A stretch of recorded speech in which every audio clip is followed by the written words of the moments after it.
Bueno amigos, esta noche estamos acá con una leyenda del rock and roll acá de México DF. Pocas personas tuvieron oportunidad de escuchar esta banda, pero fue una banda legendaria y estamos acá con Javier de Psicodencia.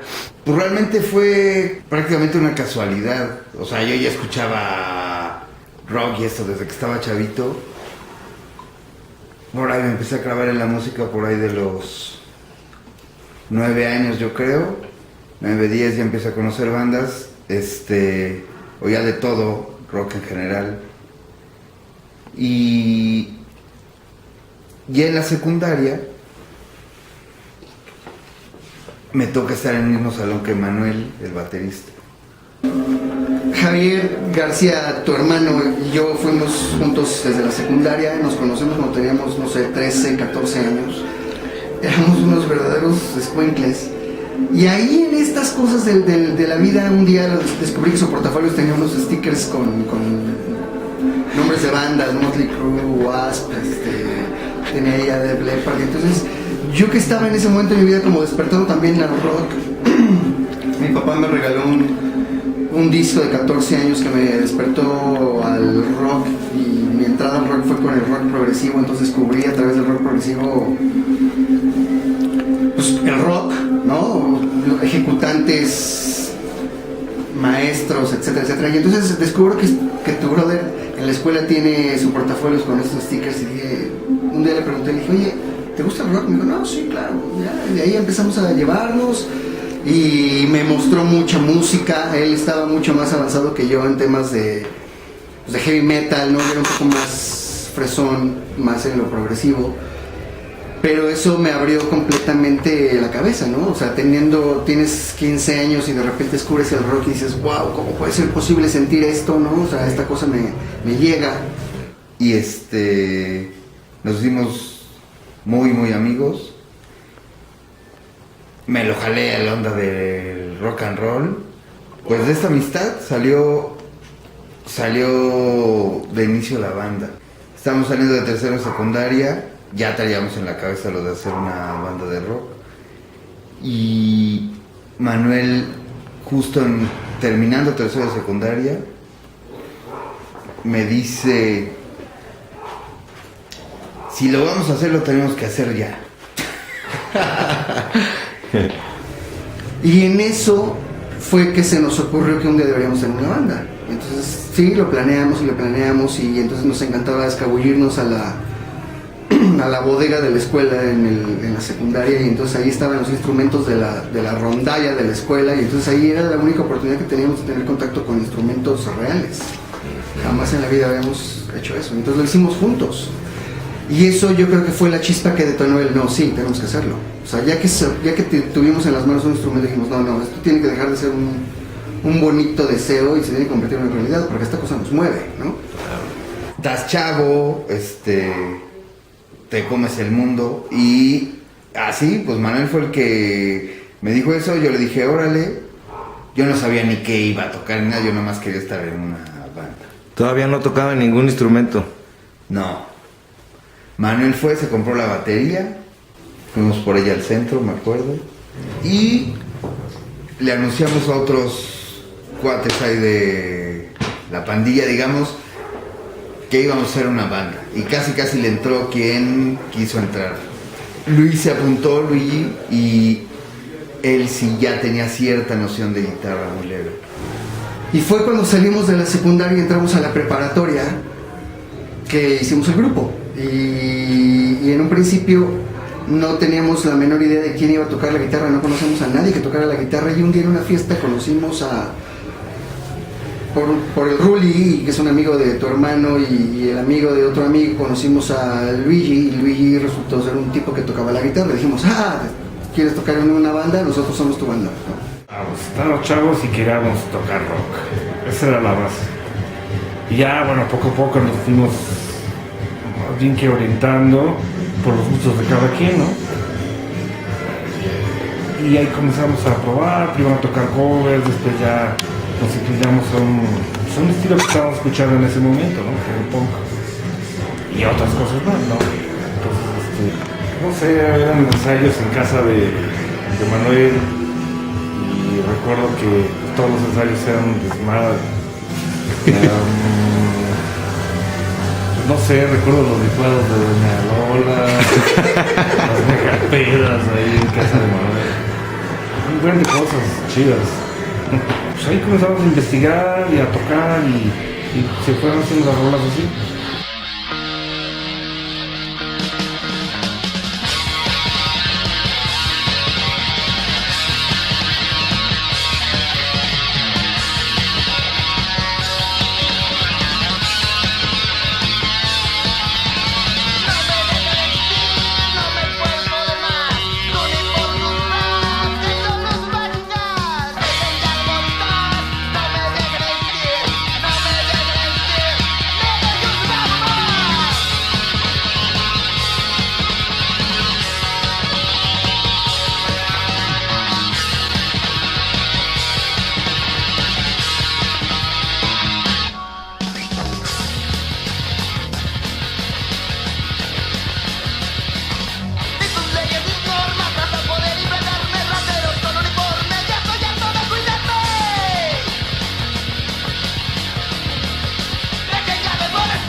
Y Luigi despertó en nosotros la sensación de verdaderamente estar en una banda de rock, ¿no? El escuchar por primera vez una guitarra distorsionada y que Luigi fuera quien lo estuviera creando, creó entre tu hermano y yo, junto con él, una especie de chispa otra vez, de conexión casi instantánea, y dijimos, wow, pues esto tiene mucho potencial, y entonces seguimos, ensayamos, y en un principio no salía nada.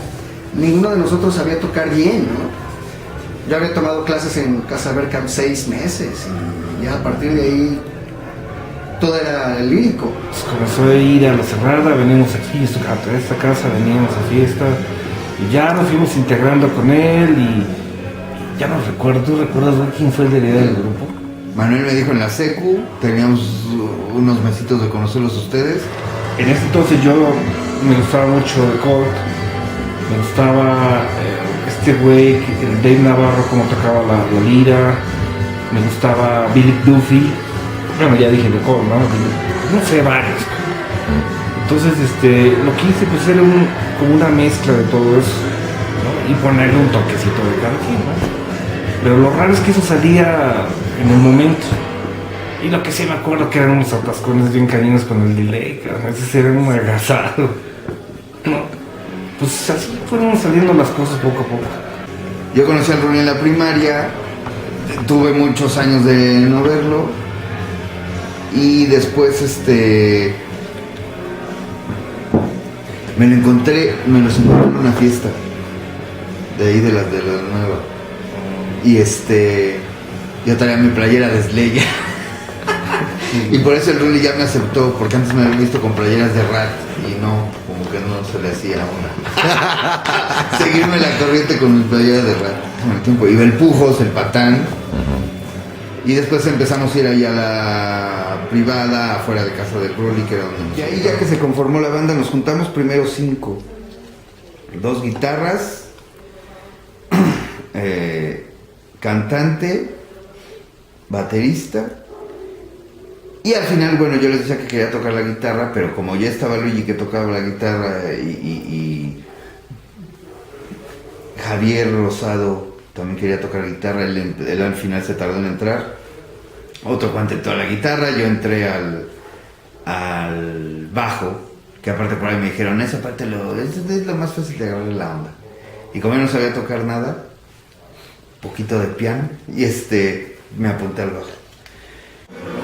Maestros, Cuarta Serra Invernadero. Era el centro de reunión de las grandes pedas de Renault Santa María. Todo pasaba, güey. Llegaba la patrulla, nos jalaban, robábamos chelas del Megapizza de su tienda, ¿no? Tengo entendido que eran llamados los rockers de la Nueva Santa María, algo así. Bueno, sí, entonces cuántos cabrones no había ahí de fresas y cosas así. Entonces, como ya estábamos greñudos en esa época, pues ya clasificaban como los pinches greñudos, no los turbosos de Santa María. Ahí nos formamos, hicimos Rotten Schools. Eventualmente Javier Rosado, quien inicialmente iba a tocar también guitarra, pero se desesperó al ver que no había acción. Cuando entró ya en la segunda parte ya teníamos 2 guitarras, que vaya, la segunda parte fue 1 mes después, 2 meses después. Pues lo invitamos a cantar. Ya no había chance para otra cosa. Estaba Alejandro Benavente, el Pujos, en una guitarra, Luigi en la otra, Manuel en la batería, Javier Rosado en la voz y yo cantando, y yo en el bajo, perdón. Arrancamos, eventualmente nos despedimos de Alejandro del Pujos por tonterías. Al final quedamos en Rotten Schools, Manuel en la batería, Luigi en la guitarra, yo en el bajo y bueno, y Javier Rosado cantando. Lo que empezó a ser un grupo que pensamos que iba a ser como metalero, me acuerdo de las primeras canciones que empezamos a sacar por el riff nada más o menos fácil, fue Holy Diver de Dio.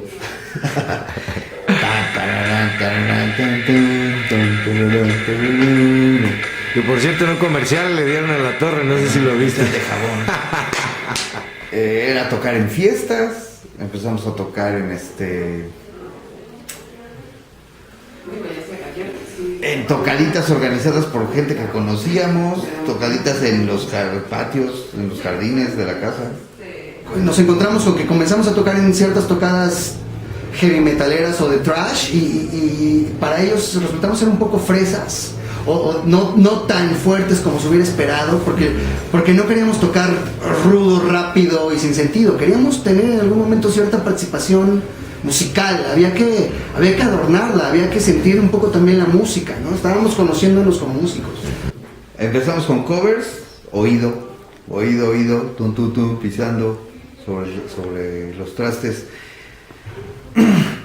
Primero eso, y la segunda parte fue seguramente Luigi fue el que llegó con alguna idea de alguna canción. En esa época ya estamos en esta transición entre metal, pero ya un poquito más hardcore, un poquito más de punk. Y lo que empezó como este grupo que intentaba hacer algo medio metalero se fue más al lado punk, y aparte que era algo más fácil de tocar de inicio. Y no sé cómo fue que alguien nos invitó a algún momento a una tocada punk y fuimos y a los punks les encantó, ¿no? Como componíamos, nos juntábamos y era algo completamente colectivo. Les decía que seguramente Luis fue el que debe haber llegado con alguna idea y ¡pum! Nos fuimos a trabajarla. Esa debe haber sido a lo mejor una canción.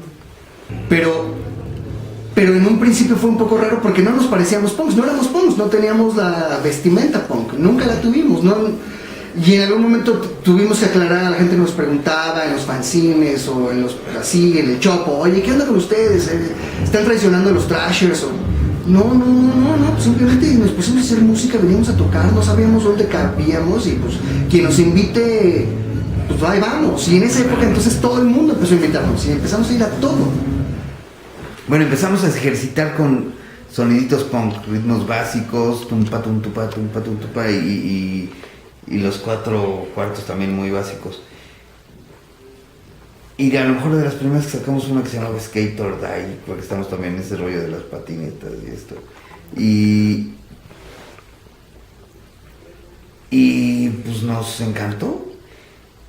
Y ya de ahí era como un juego, y todos opinábamos. No había nadie que predominara, obviamente el que llegaba con la idea de la canción, él llevaba un poco la dirección del grupo en ese momento. Él sabía para dónde quería ir y entonces lo demás, por lo general lo seguíamos.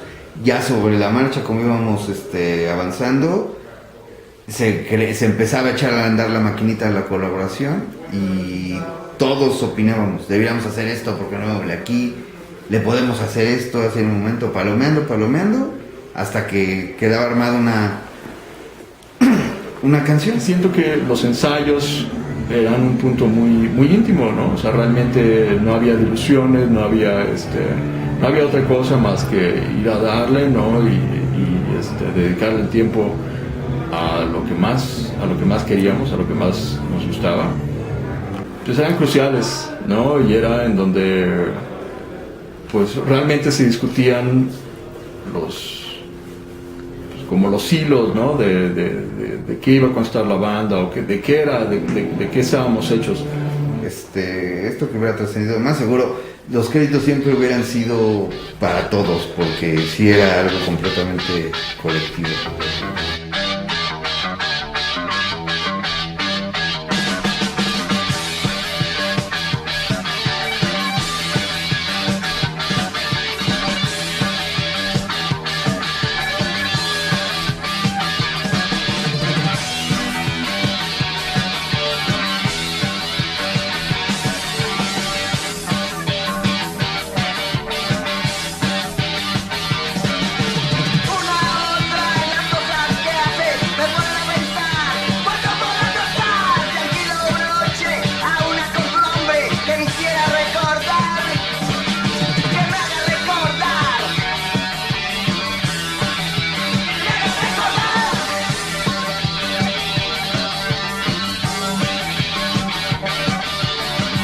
Recorda.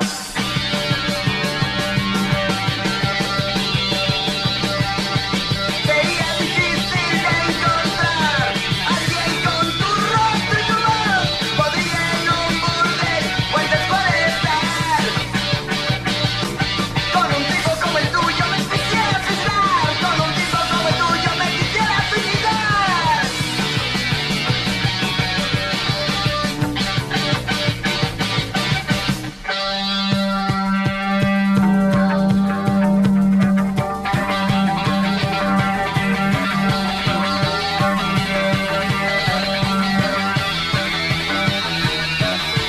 Quiero recordar. Quiero recordar. Quiero recordar. Quiero recordar.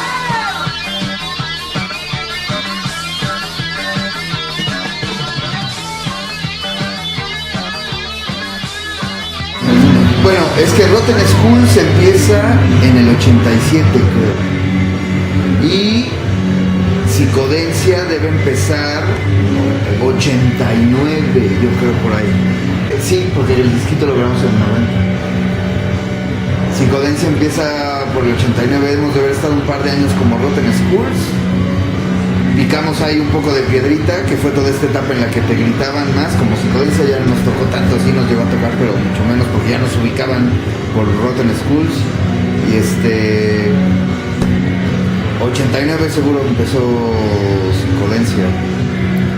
Y no fue sino hasta como mucho tiempo después, como un año después, que comenzamos a verlo de manera un poco más seria y no recuerdo exactamente cómo fue, pero por ahí tuvimos algunas 2 tocadas así como para familiares y amigos. Ya no cantábamos en inglés.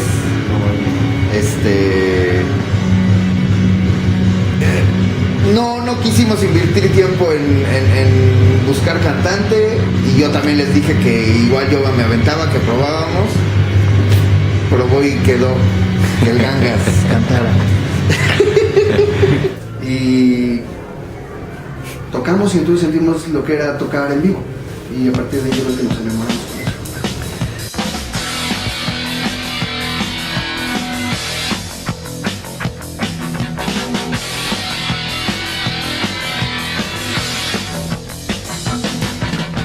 Evidentemente fue una experiencia reveladora, evidentemente nos abrió los ojos de la realidad si no del país, de la ciudad en la que vivíamos. Conocimos gente de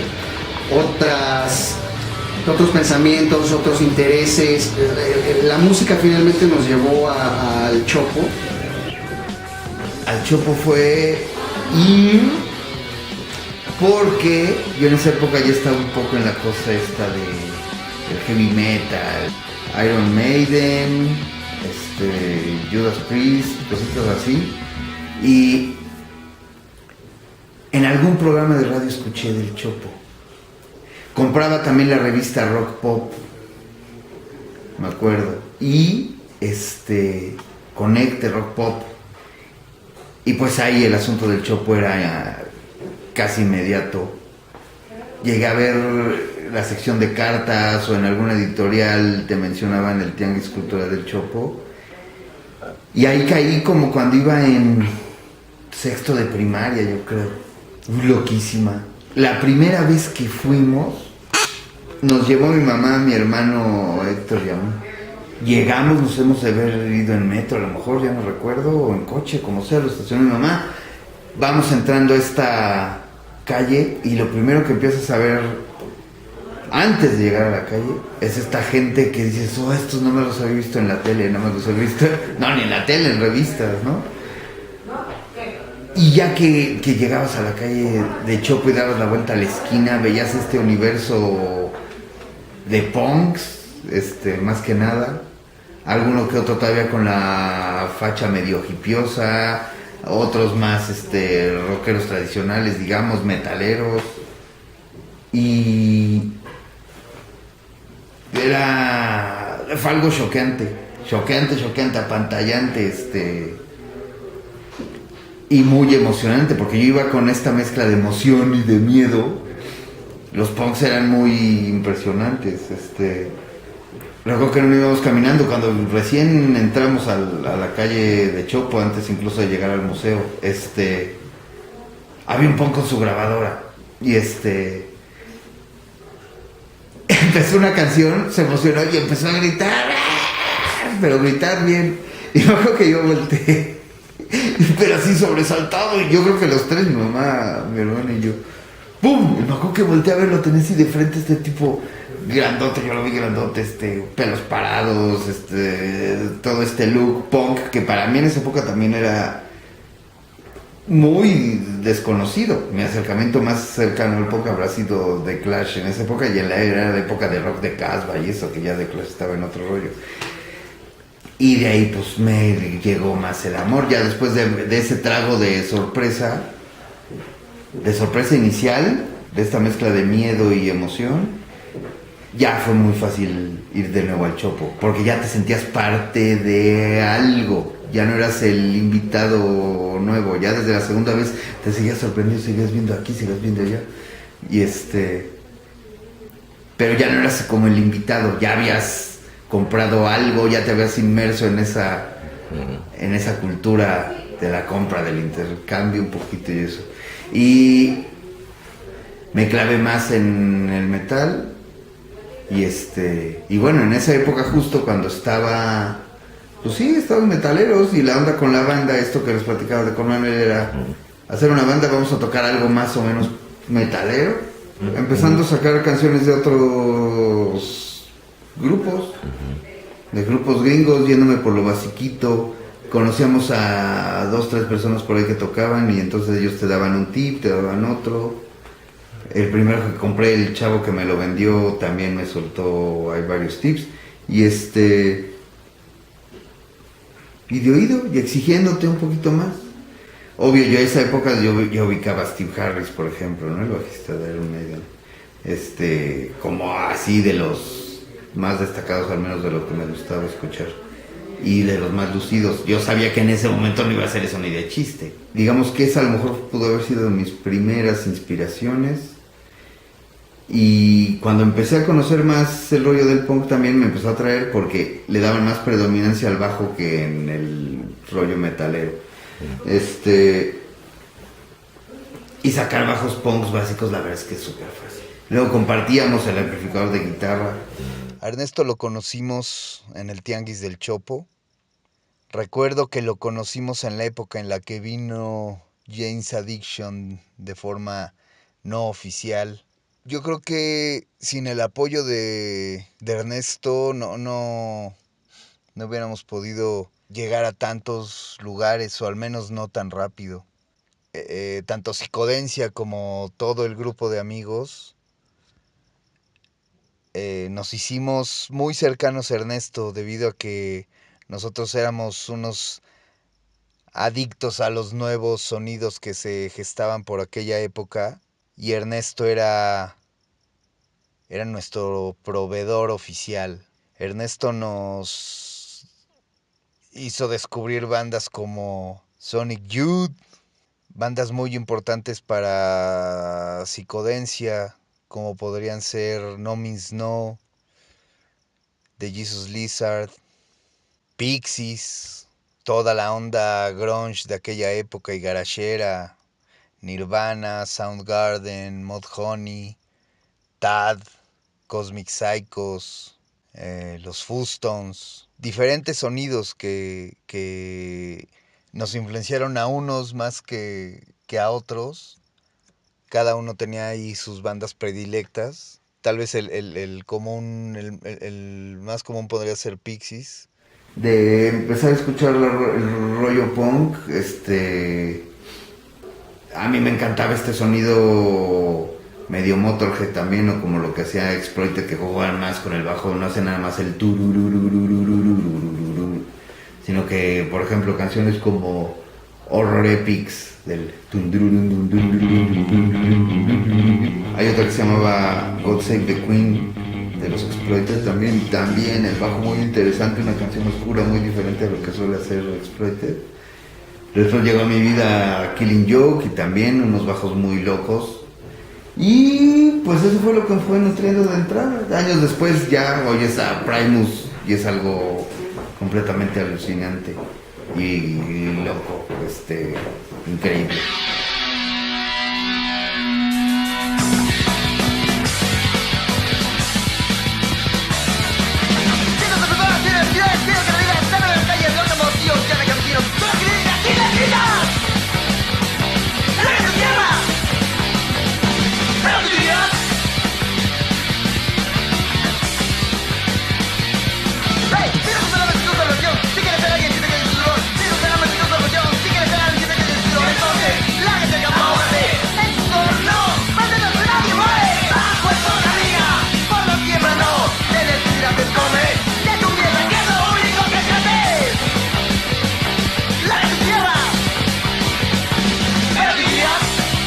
Y en el Chopo comenzamos a distribuir en algún momento algún demo que habíamos tocado, y de repente gente se empezó a interesar y de repente nos empezaron a invitar a tocar, y de repente fue poco y de repente en un abrir y cerrar de ojos se convirtió en un tocar cada fin de semana.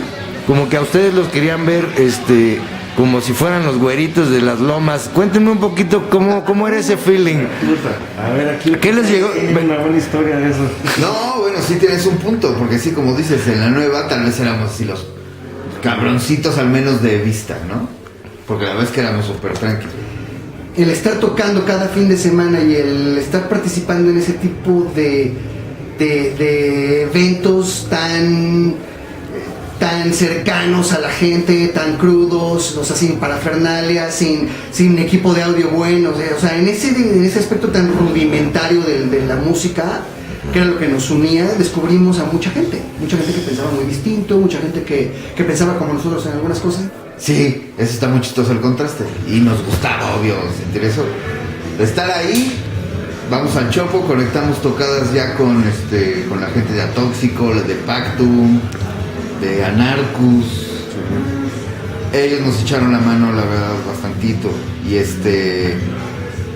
y nos empezaron a invitar a tocadas, pero entonces ya de repente eran tocadas las primeritas en San Felipe, fue de las primeras. Prueba Dura. Bueno, para los que no sepan, San Felipe es un barrio pesadísimo acá del DF. Barrio, ajá. ¿Cómo sobrevivieron? Súper intimidante porque la gente te empezaba a gritar madre y media. Entonces, Después haces concha y te acostumbras. Chiflidos, caguamas volando, chicles, así. Güey, había de todo. Chorros de chela, Y fue así como en algún momento, sin pensarlo mucho, alguien nos invitó al Molinito a tocar en el Molinito, pues. Y comenzamos a tocar y terminamos el set, y cuando terminamos nos dijeron, no, espérate, no se pueden ir, tienen que quedarse. Entonces tocamos el set otra vez. Cuando terminamos, ya se había hecho de noche y nos dijeron, no se pueden ir, sigan tocando porque la banda sigue muy prendida. Y entonces dijimos, no, ya tocamos 2 veces el set.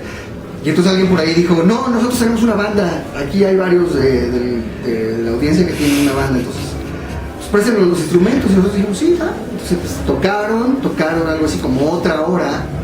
Y para cuando terminaron de tocar, ya el ambiente se había convertido en un polvorín, ¿no? La gente estaba o alcoholizada o bajo el efecto de alguna sustancia o resistol. Vamos, era una ciudad de bajos recursos. Y entonces ¿Este era un toquín en la calle? era un toquín en la calle, era una casa que estaba construyéndose y nosotros estábamos tocando desde el 2º piso. Lo chistoso era que ibas a un lugar y tenías esa novatada. Volvías a ir por segunda vez a ese lugar y ya. Cuando salimos y nos dimos cuenta de la cantidad de gente que se había reunido, había cerca de 1000 personas.